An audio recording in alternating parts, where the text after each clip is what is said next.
the city was overwhelmed with flooding in the road. The local neighbors saw the trouble that was coming and came down here to pitch in, and they were part of a small group that used a pool liner and some innovative techniques to save the pump station. They are local heroes, and they acted in a way that really prevented us from having a road that was underwater for more than a year. So I wanted to, first of all, recognize them for that work and everyone who helped that over those nights, the 300 people who came down here to sandbag as well.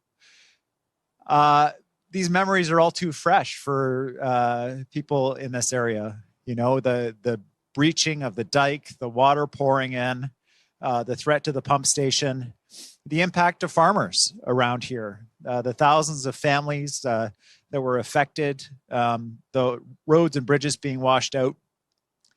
And we're seeing these impacts of the climate crisis, whether it's the atmospheric rivers, the heat dome, the forest fires, I think in British Columbia more than any other place in Canada. And every expectation we have is that these kinds of climate-related weather disasters are only going to continue, so we need to be prepared. The answer is, to these challenges that we face, is working together. And at the community level that night, it was all about pitching in together to get the job done.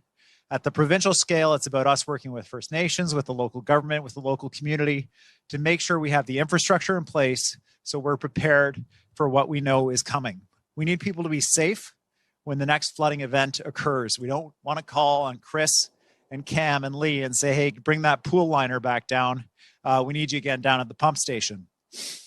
We dedicated $3.2 million and we supported the city of Abbotsford to be able to do the planning and some immediate works here at the pump station to build it up a little bit.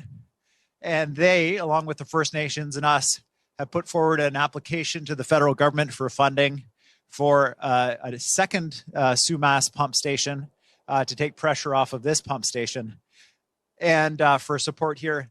But we can't wait. That process is taking too long. We need to make sure that this pump station will be protected for the next atmospheric river event here in the valley. And so that is why I am proud to announce that the province will be providing the full funding of $76.6 million to Abbotsford for the Barrowtown pump station improvements.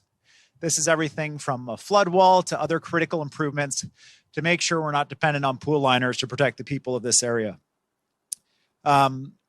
This is just part of our work that we're doing to make sure that the infrastructure across the province is ready for the changing and extreme weather that we're seeing.